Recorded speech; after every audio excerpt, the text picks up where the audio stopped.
Dios les continúe bendiciendo, familia de Iglesia Bautista Hispana Guilford, sean todos bienvenidos a esta noche de jueves de estudio bíblico, una noche más preciosa que el Señor nos permite tener para estudiar en su bendita y santa palabra. Les saludamos a cada uno de los miembros de nuestra iglesia y también saludamos al pastor Freddy, a su esposa Marta, que están allá en El Salvador, que el Señor los continúe bendiciendo y guardando. Así de que, qué bendición, hermanos, que el Señor nos dio un día más de vida y nos permite, por su misericordia, por su gracia, venir a abrir su santa palabra y poder así enamorarnos más de nuestro Dios, de nuestro Señor, de su obra gloriosa, de su obra misericordiosa para con nosotros pecadores. Enemigos de Él éramos, hermanos, y Él nos salvó por el puro afecto de su voluntad. Amén. Así que el Señor sea glorificado y bendecido en esta noche a través de su palabra. Y quisiera pues, como ha sido de costumbre los días jueves, que podamos abrir este tiempo con una lectura bíblica y luego dedicarnos un minuto a orar y a pedir que el Señor derrame abundante bendición a esta noche de estudio bíblico. Acompáñenme pues, hermanos, a la Biblia, al Salmo 4.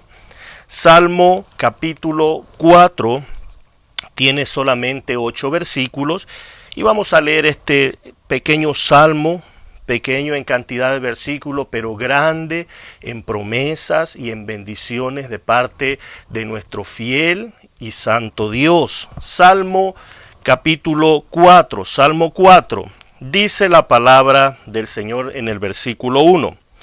Respóndeme cuando clamo, oh Dios de mi justicia.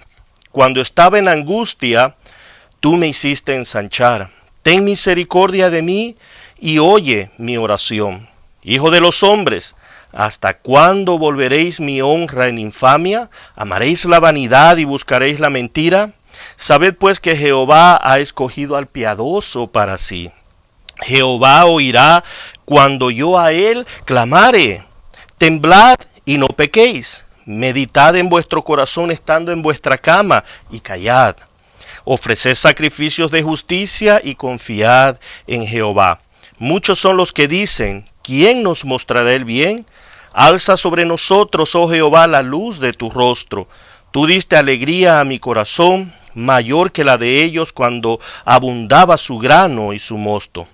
Y el versículo 8, hermanos, para siempre recordarlos antes de irnos a acostar esta bendita promesa. En paz me acostaré y asimismo dormiré, porque solo tú, Jehová, me haces vivir confiado. Amén. Así que esa es nuestra confianza, hermano. No es en nosotros mismos ni en nadie más, sino en Dios solamente. Podemos descansar y dormir confiados en Él, amén, porque nuestra confianza está en Dios Todopoderoso. Así que aunque la tierra sea removida al medio de la mar, queridos hermanos, y caigan 1000 a nuestra diestra y 10.000 a nuestra siniestra, hermanos, nosotros somos más que vencedores en Cristo Jesús. Tenemos una salvación eterna, así de que sea bueno o difícil lo que tengamos que vivir en este corto periodo de tiempo en la tierra, 80 años, 90 años, vale la pena, hermanos, estar en la batalla de la fe. Amén. Así que lo que nos espera es una gloria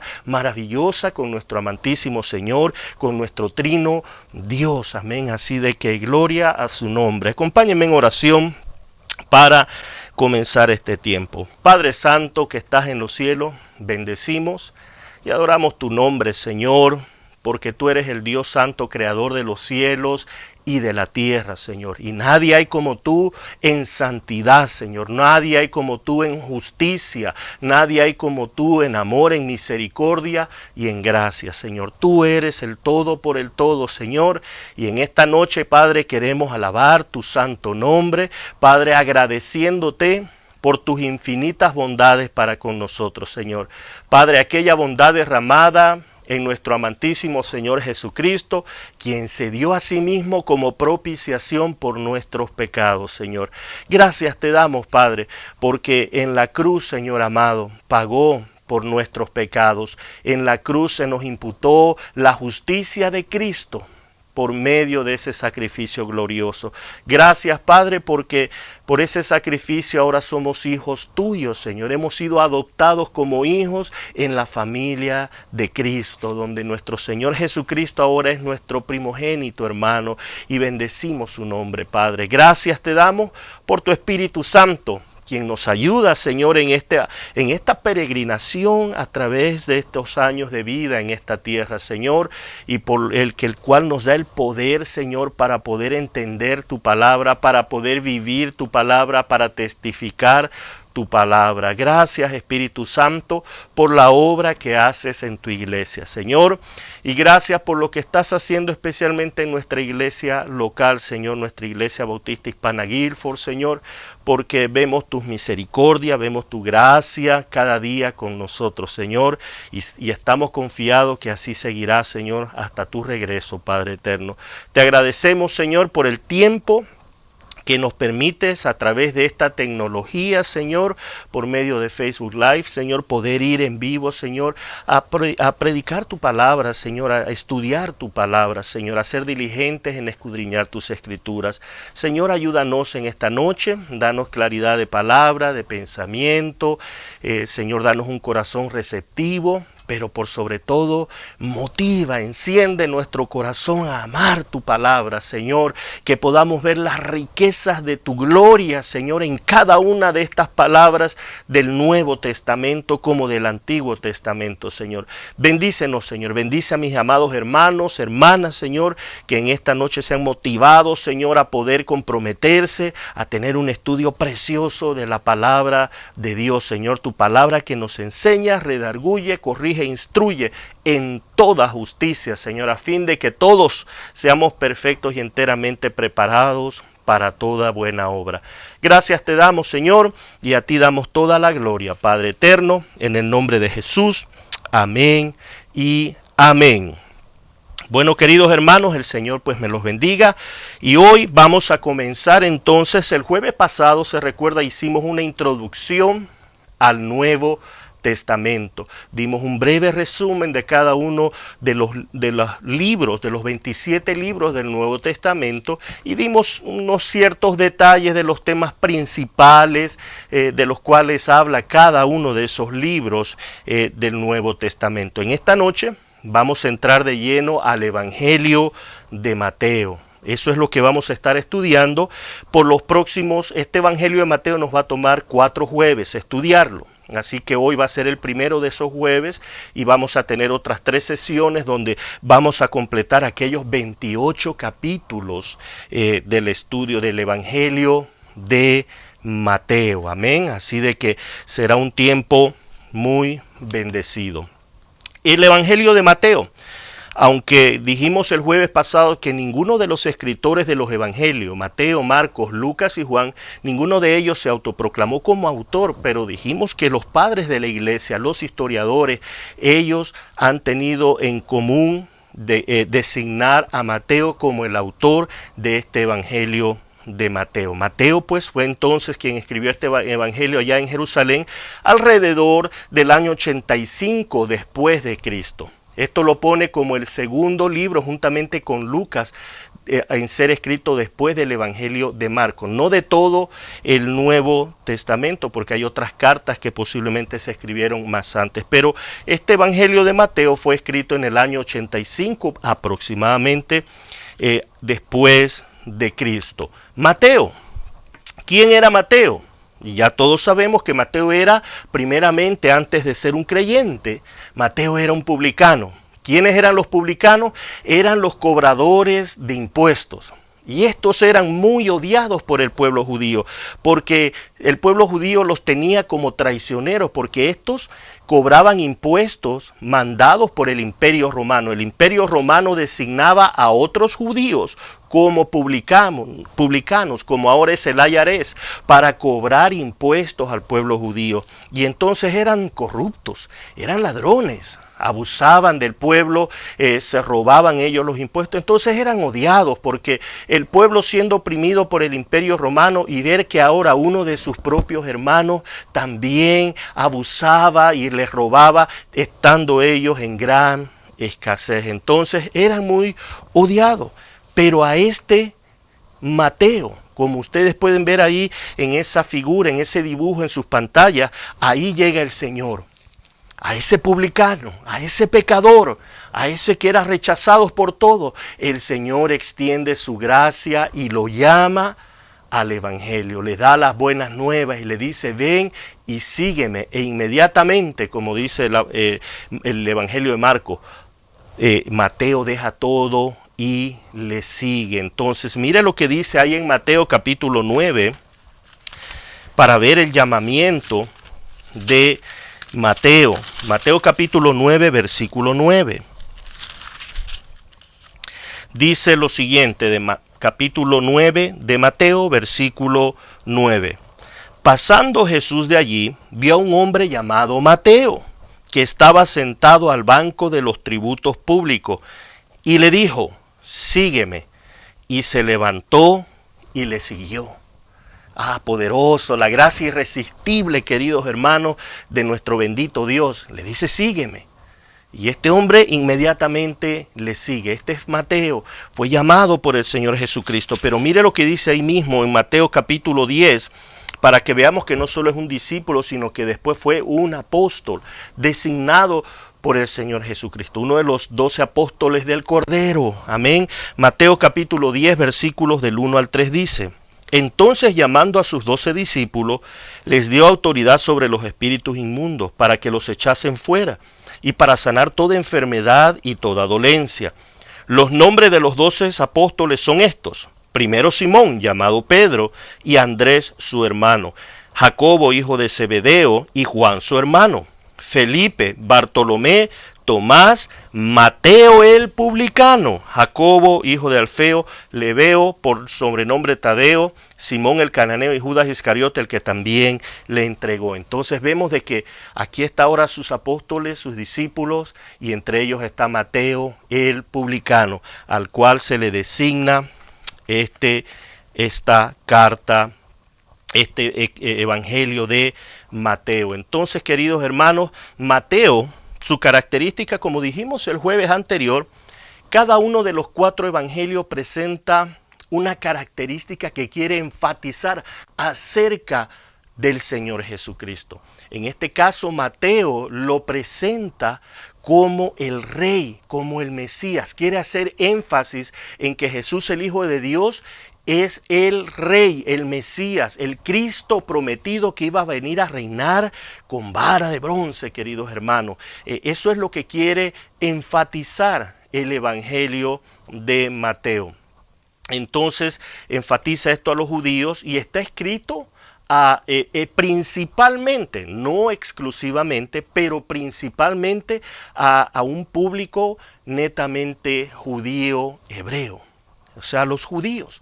Y ya vamos a ver por qué. Porque a un romano, a un griego, a todas estas otras culturas que eran las más poderosas en ese tiempo, no le interesaba ver a Cristo como un rey. Pero para los judíos, ellos estaban esperando al rey libertador, ellos estaban esperando al Mesías. Entonces, Mateo intencionalmente, muy sabiamente guiado por el Espíritu de Dios, enfatiza que Cristo, el Hijo de Dios, es el Mesías, el Rey. Jesús de Nazaret, el Rey de los judíos. Amén. Y recuerdan de que esa fue la inscripción que Poncio Pilato hizo poner en la cruz. Aquí está muriendo Jesús, el Rey de los judíos. Entonces vemos, hermanos, de que el Evangelio de Mateo expone entonces la genealogía de nuestro Señor Jesucristo y lo lleva a que es un descendiente directo de David y de Abraham, y esto ya lo vamos a ver por qué es importante, amén. Así de que tomemos en cuenta esto, hermano, importante saber el tema principal de cada libro del Nuevo Testamento, a quién va dirigido, cuál era su propósito. Estas cosas hacen entonces que al leer ahora el Evangelio de Mateo nos vamos a dar cuenta entonces de las ricas bendiciones que este Evangelio de Mateo nos muestra. El Evangelio de Mateo tiene una característica muy singular. Es el Evangelio que muestra en su mayoría todas las profecías acerca de Cristo en el Antiguo Testamento. Ese es su énfasis. Quiere mostrar que Jesucristo no es una persona que ha salido de la nada. Es el enviado, el prometido en el Antiguo Testamento. Y entonces Mateo utiliza gran cantidad de profecías bíblicas del Antiguo Testamento para cautivar y llamar la atención a los judíos, que este es el prometido. Amén. Así de que esto es una gran bendición que lo podamos entender. Entonces Mateo, esto es lo que nos enseña, que todas las promesas, las profecías acerca de Cristo se cumplieron en él. Y esto entonces es cautivador, queridos hermanos. El Evangelio de Mateo, hermano, lo vamos a dividir en 5 partes, pero vamos a estar estudiándolo en los próximos 4 jueves. Pero en la primera parte, que es la que hoy vamos a estudiar, es el Génesis de Jesucristo. No queremos poner el principio así simplemente porque Jesús no tuvo principio, pero se encarnó. Pero por eso le llamamos el Génesis de Jesucristo, y esto es lo que está desde el capítulo 1 al capítulo 4 de Mateo, y vamos a ver la genealogía y nacimiento del Hijo de Dios, el exilio del Hijo de Dios, bautismo del Hijo de Dios y la tentación del Hijo de Dios. Eso es lo que hoy, en este día jueves, vamos a hablar en específico. Amén. La parte número 2 que estaremos estudiando el próximo jueves es la proclamación de Jesucristo sobre el reino. Esto está desde el capítulo 4 al capítulo 16. Y estos son los temas que habla: enseñanzas de Jesús en Galilea, el sermón del monte. Ese fue su primer discurso. El sermón del monte, hermano, es un sermón, es un discurso, pero precioso, lleno de sabiduría, lleno de gracia, lleno de retos para nosotros como creyentes en nuestro diario vivir. Así que el sermón del monte es un buen rayo X espiritual para nosotros los creyentes, queridos hermanos. Así de que si usted quiere saber cómo está en su vida espiritual, mire, el sermón del monte es una vara de medir muy precisa, muy clara, muy definida, que nos puede ayudar muchísimo, hermanos, a poder ver nuestra condición y nuestro caminar en el Señor. También vamos a ver el poder de Cristo para rescatar, amén. Vamos a ver la comisión de los discípulos. Ese fue su segundo discurso en el versículo 9 y capítulo 9 y capítulo 10. Luego vamos a ver las señales del gobierno de Cristo, las parábolas del gobierno de Cristo y las respuestas al gobierno de Cristo y la confesión de la identidad de Cristo. Otro punto número 3 es la revelación del sufrimiento de nuestro Señor Jesucristo. Esto va desde los capítulos 16 al 25, donde se habla del sufrimiento y la gloria venidera, la conducta en el reino de Cristo. Este es su cuarto discurso. Formas de acercarse a Jesús, liderazgo en el reino, hechos del Hijo de David, controversias sobre la autoridad y anuncios del juicio venidero. Ese es su quinto discurso, muy precioso. Y la parte número 4 está entonces, hermanos, los preparativos para la crucifixión, la última cena, el Getsemaní, juicios, crucifixión, muerte y sus efectos, sepultura y resurrección. Amén. Estos son los 4 puntos, que vamos a estar mirando, que vamos a estar entonces compartiendo en los próximos 4 jueves. Hoy tocaremos el primer punto del Evangelio de Mateo. Así de que es un estudio muy precioso, hermanos, muy bendecido. Así de que metámonos de lleno y con la gracia del Señor poder crecer en esta palabra, que esta palabra nos anime a estudiar con seriedad, con profundidad, pero para conocer a nuestro Dios, porque el propósito no es mostrarnos que sabemos de Biblia, el propósito es poder conocer a nuestro Dios, ver la santidad de nuestro Dios, la gloria de nuestro Dios, y al mismo momento vamos a ver la pequeñez y la inmundicia del hombre. Y entonces, ¿cómo es posible, queridos hermanos, que este Dios santo, tan separado de su creación, hoy pueda acercarse a hombres y mujeres pecadores como nosotros y hacernos sus hijos? No simplemente querer tener una plática con nosotros, sino hacernos sus hijos y morar en nosotros, queridos hermanos. Somos templo de la bendita del Trino Dios, queridos hermanos. Qué bendición, qué maravilla es nuestro Dios. Amén. Entonces entremos, hermanos, al punto número 1. Génesis de Jesucristo, desde el capítulo 1 al capítulo 4. Y vamos a estar entonces hablando de estos 4 puntos en esta noche. Y la primera, pues, vamos a ir de lleno. Genealogía y el nacimiento del Hijo de Dios. Vayamos a la genealogía. En ese cuadro, hermanos, hay 2 genealogías. Aquí en Mateo se presenta uno, pero también usted puede leer en el Evangelio de Lucas, el capítulo 3, también se presenta otra genealogía de Jesús. En este Evangelio de Mateo, Mateo nos presenta la genealogía de nuestro Señor Jesucristo desde Abraham hasta José, el padre del Señor Jesucristo. Sabemos que no es padre en la carne, no es el quien lo concibió, pero es quien lo tomó como hijo y que este es descendiente de David y de Abraham. Algunos teólogos, tanto de la antigüedad como de nuestros tiempos, ponen que el Evangelio de Mateo muestra la genealogía por medio de José, pero que el Evangelio de Lucas muestra la genealogía del Señor Jesucristo por medio de María. Pero sucede que en el Evangelio de Lucas no se muestra a María. Habla también de José, que viene de un hijo de David llamado Natán, mientras que esta genealogía de Mateo muestra a José como hijo de un descendiente de David, de su hijo Salomón.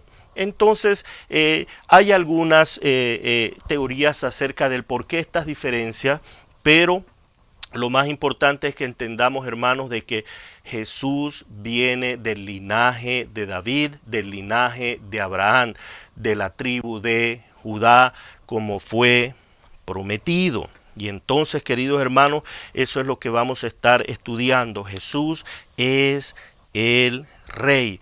En Mateo capítulo 1, versículo 1, Mateo establece que Jesús, hermano, es el hijo de David. Es el hijo del rey. Mire lo que dice Mateo capítulo 1. Vayamos a Mateo capítulo 1, versículo 1. Dice, libro de la genealogía de Jesucristo, hijo de David, hijo de Abraham. Hermano, para el pueblo judío, a nosotros como gentiles, ¿cierto? Como personas que vivimos en esta cultura, no nos hace mucho sentido, no nos hace mucho importancia. Pues sí, hijo de David, sí, hijo de Abraham, pero para un judío esto era importante. Amén, porque ser hijo de Abraham significa ser hijo de la promesa, a quien Dios prometió que de él iba a ser una bendita todas las naciones de la tierra. Y ser hijo de David significa que viene del linaje de reyes. Entonces, para los judíos, queridos hermanos, esto era esencial, porque si el pueblo de Israel, los judíos, aman a un rey, es al rey David, hermano, porque la promesa era que de él saldría un hijo que reinaría para siempre, expresando que esto sería nuestro Señor Jesucristo. Entonces Mateo intencionalmente hace esta declaración fuerte, que estoy seguro que tuvo mucha controversia con algunos judíos que no creyeron que Jesús era el Hijo de Dios, que era hijo de David, hijo de Abraham. Quizás esto le costó muchas enemistades y muchas dificultades y posiblemente después hasta la muerte. El afirmar que este Jesús, hijo de José y de María, que es el carpintero de Nazaret, lo conocemos. ¿Cómo pueden decir que es hijo de David, que es hijo de Abraham? Entonces, esto era importante establecer. David, el rey de Israel, y Abraham, el padre de Israel. Se recuerdan de que los judíos, especialmente los fariseos, en todo momento ellos decían, nosotros somos hijos de Abraham, somos hijos de Abraham. Entonces, el propósito de Mateo es enfatizar esta genealogía de Jesús, certificando, queridos hermanos, que Jesús es la simiente prometida. Mire lo que dice allá en Génesis capítulo 22. Vayamos al libro de los comienzos. Génesis capítulo 22. Génesis capítulo 22. Y vamos a leer este versículo. Génesis capítulo 22, versículo 18. Nos dice lo siguiente.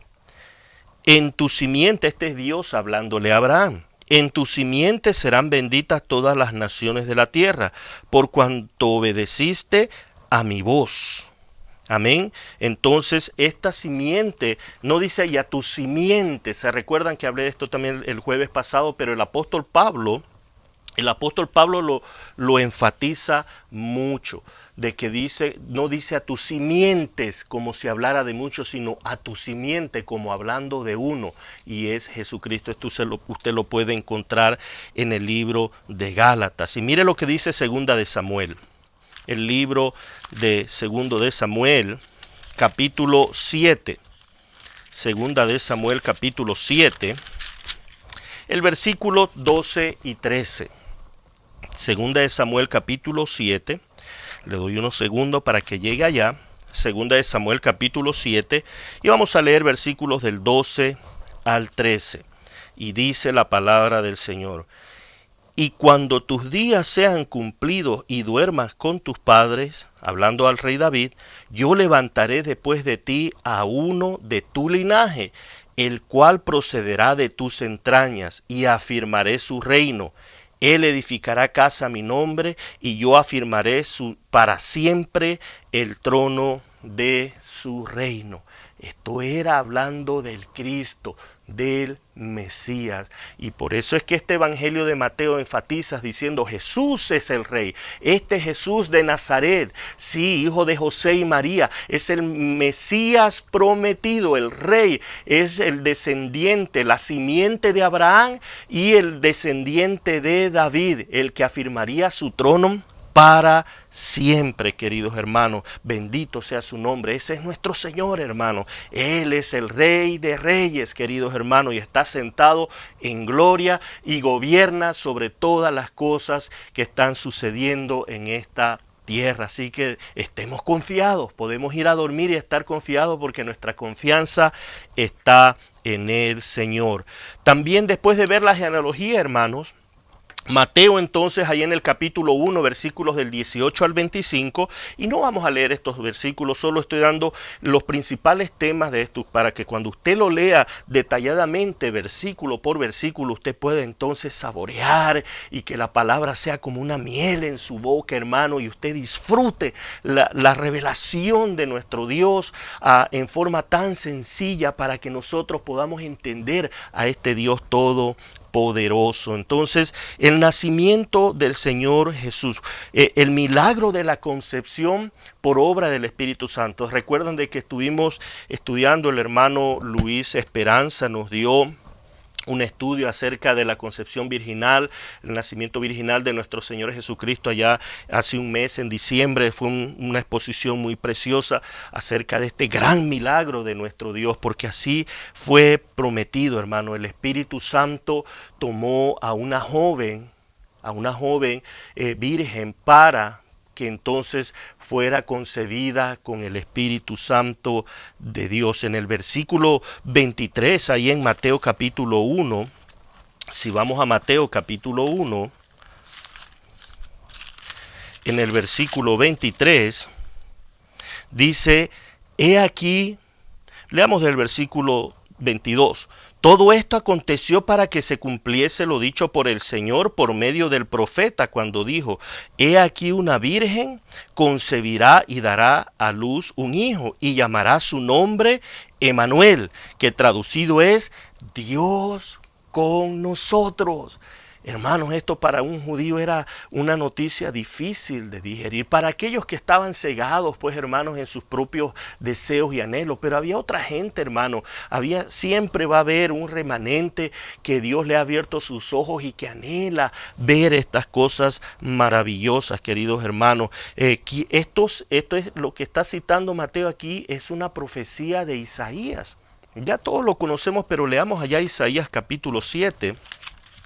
Isaías capítulo 7, y vamos a leer el versículo 14. Isaías capítulo 7, versículo 14. Dice: por tanto el Señor mismo dará señal. Mire, ¿cuál era la señal, hermanos? Aquí nos va a decir que iba a haber una señal de parte de Dios. He aquí la virgen concebirá y dará a luz un hijo, y llamará su nombre Emmanuel. que significa Dios con nosotros. Mire una página más allá adelante, el capítulo 9 de Isaías, versículos 6 y 7, mire lo que dice.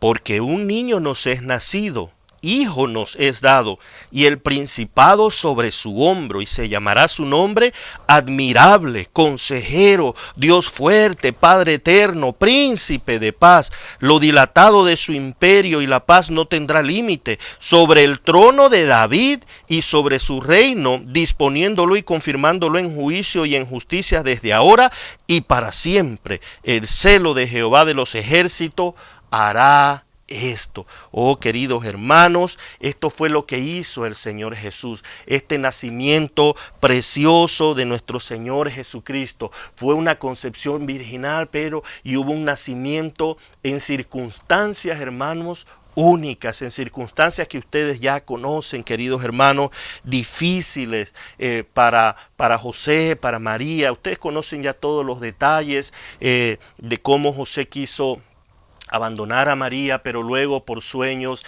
Dios le asegura de que no abandone a María, de que lo que ella lleva en su vientre concebido del Espíritu de Dios es. Así de que es una tremenda bendición, hermanos, como Mateo nos detalla estas cosas preciosas, cumpliendo así todas las profecías acerca de nuestro Señor Jesucristo. Se cumplió su concepción, se cumplió su genealogía, de dónde iba a venir, de los lomos de Abraham, de la tribu de Judá, descendiente de David, que sería un rey y que su reino permanecería para siempre y que se edificaría casa para siempre. Esto ocurrió, queridos hermanos, y esto es lo que el capítulo 1 nos da entonces: la genealogía de nuestro Señor, su concepción, su nacimiento en circunstancias gloriosas. Y por eso decíamos, celebramos la Navidad con gozo, queridos hermanos, porque los ángeles, dice, era una hueste, no eran 2, 3 ángeles, hermanos, y un angelito con su flecha y gordito, como lo ponen, ¿cierto? Como dice el pastor Freddy. No, estos eran las huestes espirituales, los ángeles de Dios en los cielos, diciendo gloria a Dios en las alturas, porque el milagro de que nació el Mesías, como dice el Evangelio de Juan capítulo 1 que hemos estudiado, y el Verbo se hizo carne. Los ángeles estaban dando gloria a Dios porque el eterno Hijo de Dios, el Verbo que existe desde siempre y para siempre, ahora se humanizó, se hizo hombre, se encarnó para venir entonces y congraciarse con nosotros, representarnos como cabeza federal, como fue Adán que nos representó y por eso todos fueron pecadores. Ahora tenemos a nuestro Señor Jesucristo que viene a salvar a su pueblo y nació conforme a las Escrituras y murió conforme a las Escrituras y resucitó conforme a las Escrituras y está, hermano, sentado a la diestra de Dios. Ese es nuestro Señor, en ese es el que confiamos, en nuestro bendito Señor Jesucristo, hermano, si es para bendecir su santo nombre. Amén. Luego en el capítulo 2, queridos hermanos, en el capítulo 2 vemos la visita de los magos. Y aquí esto es lo que se nos denomina el exilio del Señor Jesús, pero viene la visita de los magos. Y no vamos a entrar en controversia, pero los que llegaron allá al pesebre, hermanos, fueron los pastores, no fueron los magos. Amén. Recién nacido el Señor Jesús, inmediatamente ángeles aparecen a los pastores de ovejitas que estaban en el campo pastando y les dicen que había nacido el niño. Le dice, esta es la señal, estará en un pesebre. Y fueron. Pero cuando vienen los magos, hermanos, vinieron a hablar con Herodes. Estos no fueron al pesebre y ya lo vamos a ver dentro de un momento.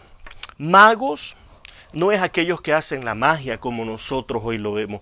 Este era un nombre que se designaba a hombres sabios, a hombres conocedores. Sí, habían magos que eran hechiceros, pero de esto no se refiere. Se recuerda usted Daniel y sus amigos y otros más que fueron puestos como sabios allá en Babilonia, porque Dios les llenó de sabiduría, de gracia. Estos eran hombres sabios, estudiosos de las profecías y estudiosos de las estrellas, porque ellos conocían muy bien la profecía de la estrella.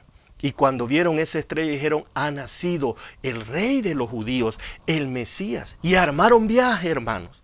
Esto no fue una excursión, no fue una excursión de curiosidad, vamos a ver qué ocurre. No, porque estos magos venían a adorarle. Venían con regalos específicos que denotaban la gloria de Dios, que denotaban todo lo que se iba a cumplir acerca de nuestro Señor Jesucristo. Venían a adorarle, eran creyentes. La Biblia no dice, hermanos, que eran tres. Esto yo no sé en qué momento la tradición comenzó a decir que eran tres y hasta nombre les han puesto, nunca me los he aprendido y no quiero hacerlo tampoco, pero no eran tres. Y recuerde que si usted lee en el capítulo 2, dice de que cuando entraron estos magos a Jerusalén, dice que toda Jerusalén, no algunos, toda Jerusalén y el rey Herodes se perturbaron, se conmocionaron. Entonces 3 personas, hermanos, con 3 camellitos y 2 burros, no van a hacer conmocionar una ciudad. Esto era una comitiva enorme. Esto era algo especial. Venían a ver al Rey de Reyes. No venían a ver simplemente a un rey terrenal. Venían a ver al Rey de Reyes, al Señor de Señores. Y vinieron a hablar con Herodes. Amén. Y reconocieron la estrella de Cristo. Mire lo que dice ahí Mateo, capítulo 2, versículo 2. Mateo, déjeme llegar ahí. Mateo capítulo 2, versículo 2.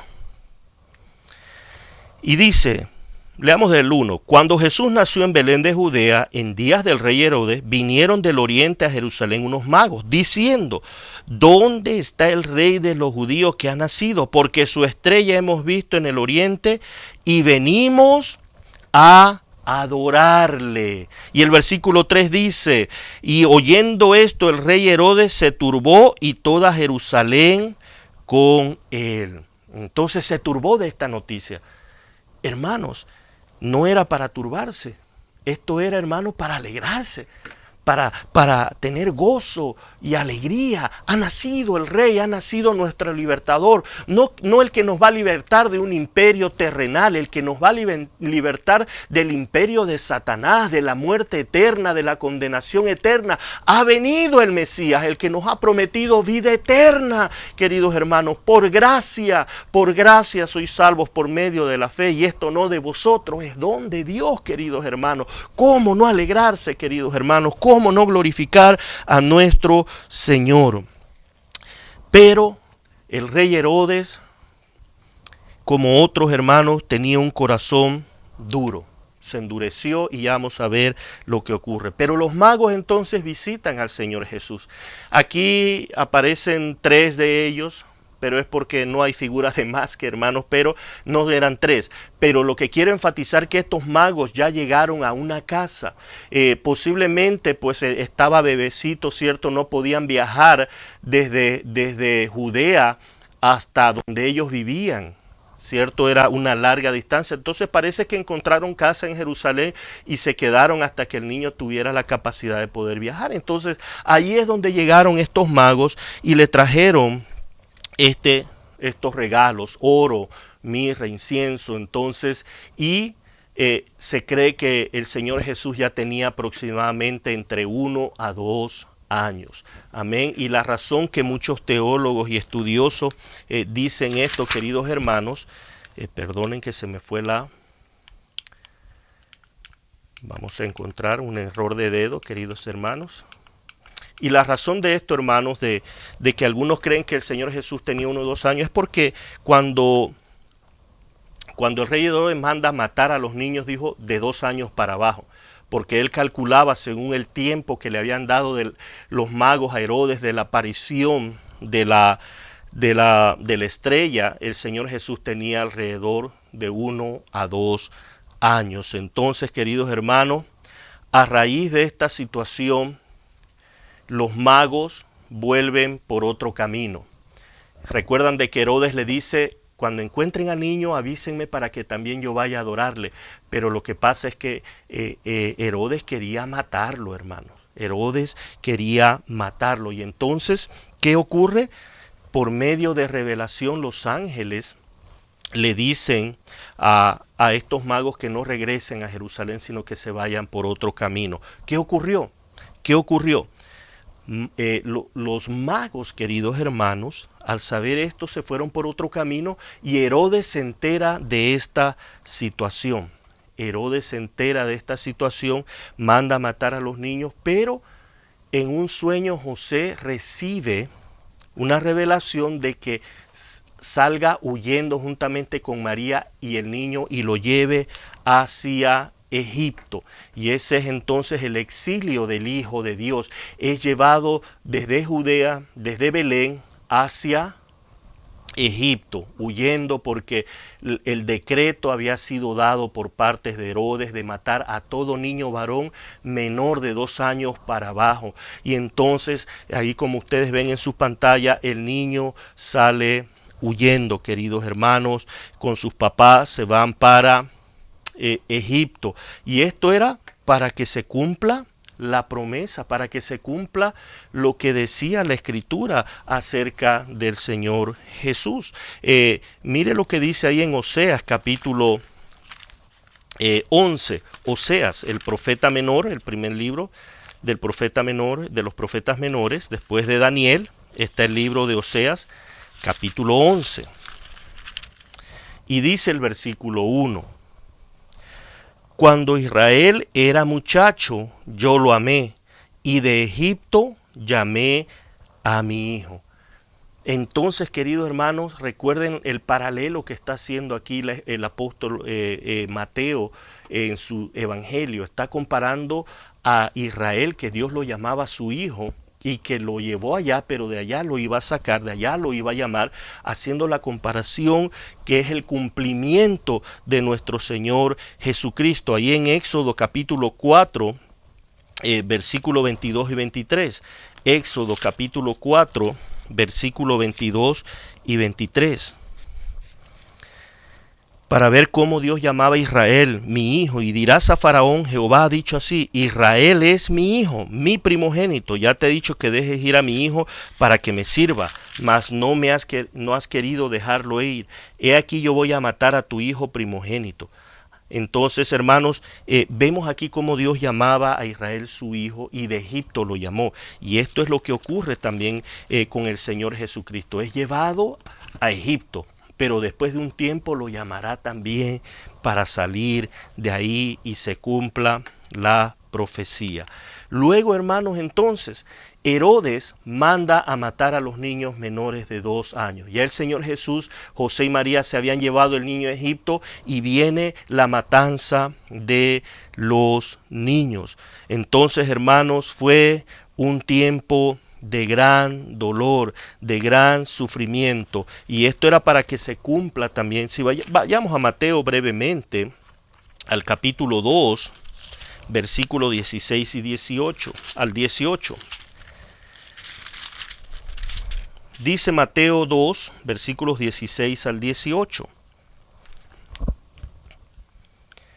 Dice la palabra del Señor. Herodes entonces, cuando se vio burlado por los magos, se enojó mucho y mandó matar a todos los niños menores de 2 años que había en Belén y en todos sus alrededores, conforme al tiempo que había inquirido de los magos. Entonces se cumplió lo que fue dicho por el profeta Jeremías cuando dijo, voz que fue oída en Ramá, grande lamentación, lloro y gemido. Raquel llora a sus hijos y no quiso ser consolada porque perecieron. Entonces se cumplió, esto está allí en Jeremías, usted lo puede estudiar, Jeremías capítulo 31, versículo 15. Entonces, hermanos, al igual también hay otro paralelo muy interesante que en forma intencional Mateo hace, es de la comparación del Señor Jesús con Moisés. Porque Moisés también fue librado, hermanos. ¿Se recuerdan ustedes que el faraón dijo, este pueblo ha crecido mucho allá cuando estaban todavía viviendo en Egipto, acerca de Israel ha crecido mucho, así que matemos a todos los niños. Y fueron muertos todos los niños, una gran matanza, pero Moisés fue salvo y luego fue llamado para libertar al pueblo. Amén, así de que hay una comparación aquí con el Señor Jesús muy preciosa porque también el Señor Jesús fue librado de esta muerte para luego ser llamado de Egipto a libertar a su pueblo. Pero este es un verdadero libertador porque la ley vino por medio de Moisés. pero la gracia, hermanos, y la verdad vino por medio de nuestro Señor Jesucristo. Amén. Así de que es una comparación muy preciosa. Amén. Luego Herodes muere, hermano. Herodes muere y el Hijo de Dios regresa desde Egipto a Israel nuevamente y vemos su viaje. Ellos salieron de Belén hacia Egipto. Recuerden de que José y María, cuando María estaba embarazada del Señor Jesús, ellos vivían allá en el norte, en Nazaret. Nazaret pertenecía a una región de Galilea. En Galilea había muchas ciudades y una de esas ciudades era Nazaret. Allá ellos vivían, pero cuando fueron a ser empadronados, ellos bajaron a Belén, porque ambos eran de la tribu de Judá. Ellos entonces tenían que ser empadronados donde las tribus tenían que vivir. Entonces era en Belén. Y cuando quieren matar a los niños, ellos salen de Belén y van hacia Egipto. Pero ahora que ya Herodes ha muerto, ellos entonces regresan a Israel. Pero José, revelado en sueños también, se dio cuenta de que después de que muere Herodes, el rey Herodes, queda a cargo su hijo, Arquelao, otro hombre sanguinario y perverso y malo, que no quería saber nada de Dios. Entonces, queridos hermanos, ellos deciden irse a Nazaret y deciden irse a la ciudad de Nazaret para que se cumpla también la escritura de que él sería llamado Nazareno. Los grandes estudiosos de la Biblia, queridos hermanos, no se hay una referencia acerca de una profecía de Nazaret. Lo que se entiende por nazareno, cuando dice este es nazareno, era un diminutivo, era una forma de menospreciar a una persona, era muy despectivo. Entonces tú eres nazareno, era como decir lo peor. Como aquí yo conocí un barrio que decían que era de Chirilagua, dice, no, tú eres de Chirilagua, entonces se tenía como cosa peor. Amén. Entonces eso es lo que se está refiriendo, era un término despectivo, de menosprecio hacia otro. Y esto es lo que Isaías nos dice acerca del Mesías, que fue menospreciado, despreciado, lo tuvimos como desechado. Y mire cómo era la costumbre de mirar a una persona y decirle eres nazareno, como decirle tú no sirves para nada. Mire lo que dice el Evangelio de Juan, capítulo 1. El Evangelio de Juan, capítulo 1. Veamos en el Evangelio de Juan, versículo 40 y, déjeme ver, 45 y 46. El Evangelio de Juan, capítulo 1, versículos 45 y 46. Dice lo siguiente. Natanael le dijo, hallemos del 45, perdón. Felipe halló a Natanael y le dijo, hemos hallado a aquel de quien escribió Moisés en la ley, así como los profetas, a Jesús, el hijo de José de Nazaret. Natanael le dijo, ¿de Nazaret puede salir algo bueno? Le dijo Felipe, ven y ve. Entonces, hermanos, esto era ser despreciado por algunas razones. No tengo toda la historia acerca porque no hay mucha información, pero esto es lo que los estudiosos por muchos años han estado en acuerdo de que era un término despectivo para menospreciar, para desechar. Entonces, y aquí el mismo Natanael dice, de Nazaret puede salir algo bueno. Entonces, eso es lo que ocurre, muere Herodes y entonces se cumple esta profecía que él sería llamado Nazareno, despreciado, sin atractivo, para que le deseemos, dice varón de dolores, y como que escondimos de él el rostro. Y así fue el Señor Jesús.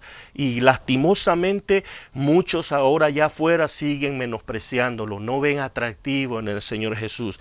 Pero oremos para que Dios abra sus ojos y puedan ver a nuestro Señor. Luego vemos, hermanos, ahí es un dibujo cómo está dividido. Belén estaba en el sur y Nazaret estaba ya en el norte.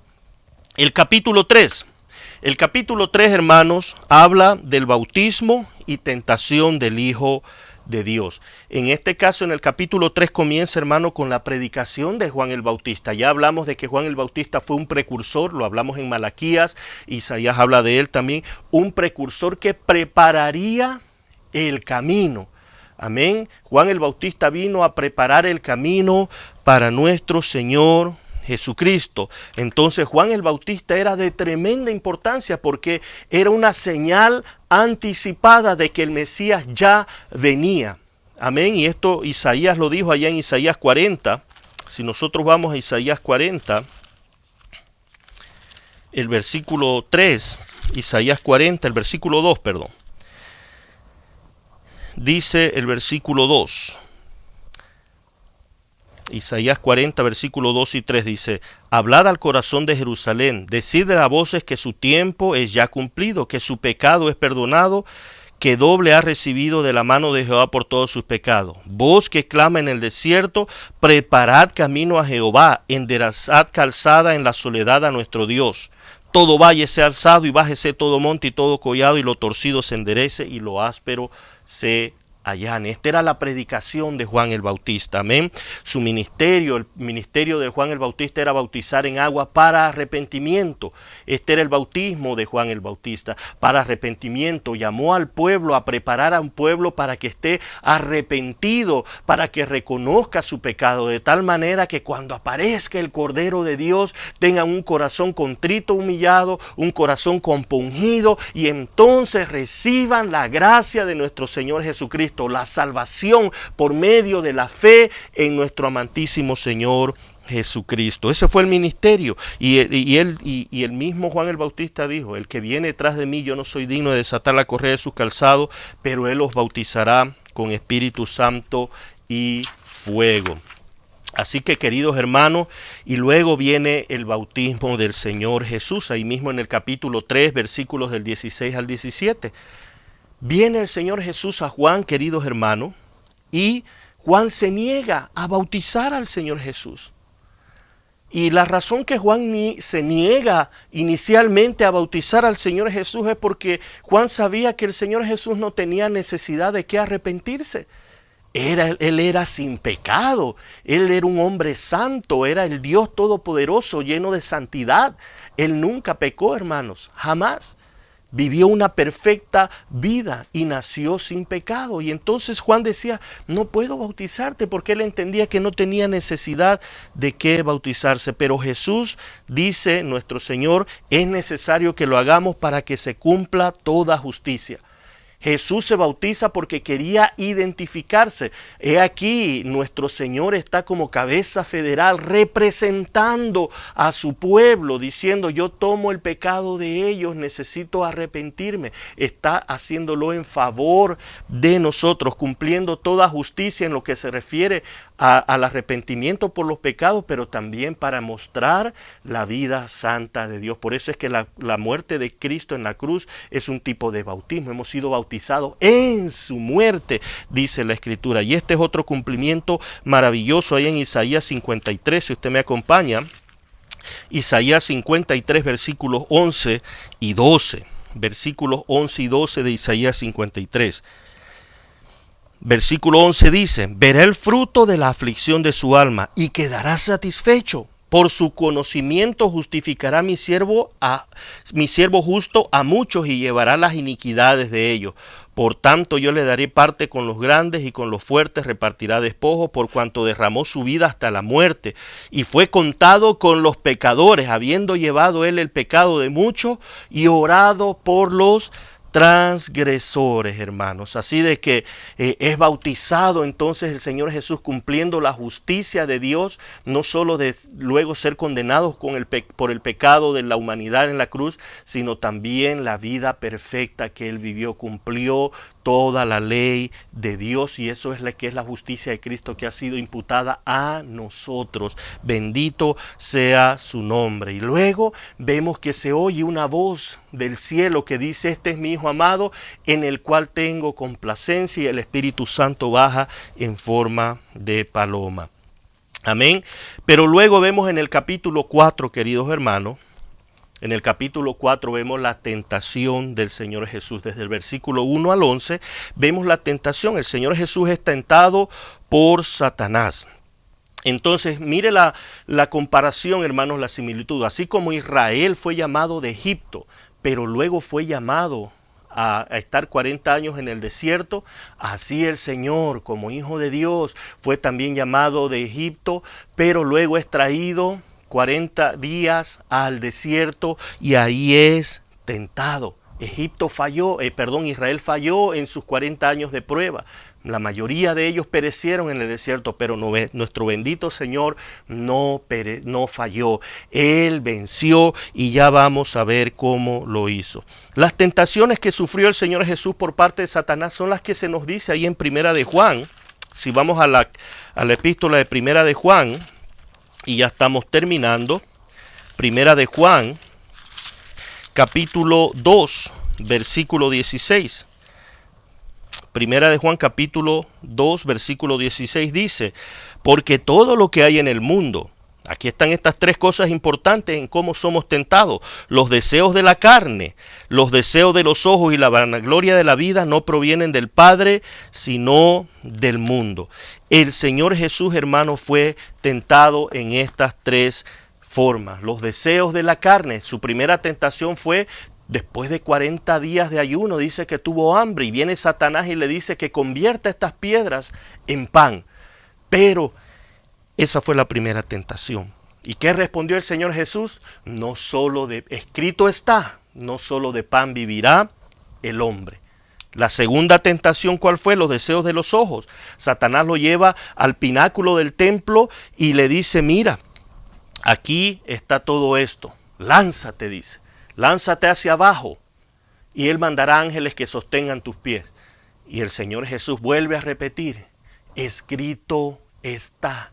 Hermanos, si es que nosotros debemos, la batalla espiritual es aquí en esta mente, es con la palabra de Dios, hermanos. Es con la palabra de Dios. El Señor dice, escrito estás, no tentarás al Señor tu Dios. Y la tercera tentación es la vanagloria de la vida. Lo llevó a un monte muy alto y le mostró todos los reinos del mundo. Y le dice, todo esto te lo doy si te postras y me adoras. Pero el Señor Jesús, ¿qué volvió a decir, hermano? Escrito estás. Al Señor Jehová solamente adorarás y a Él amarás. Escrito está, hermanos.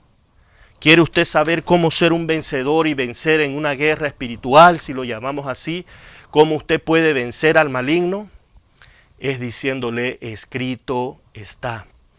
Puesto los ojos en Jesús, el autor y consumador de la fe, pero en fe. Dice, resistid al diablo por medio de la fe, firmes en la fe.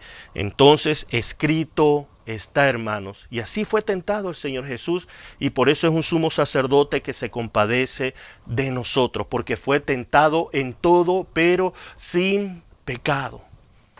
Pero hermanos, entonces cuando Satanás o sus huestes espirituales de maldad venga a tentarnos, ¿cómo podemos decir escrito está si muy poco estudiamos las Escrituras? Muy poco sabemos acerca de las promesas. Por eso es que el apóstol Pablo dice, hermanos, os ruego por la misericordia de Dios. Y el versículo 2 dice que no nos conformemos a este mundo, pero que renovemos nuestra mente por medio de la palabra. Amén. Así que estas son las cosas que hemos visto, hermanos, en el Evangelio de Mateo en su primera parte. El próximo jueves estaremos viendo la proclamación de Jesucristo sobre el reino y vamos a estar mirando todos estos temas maravillosos.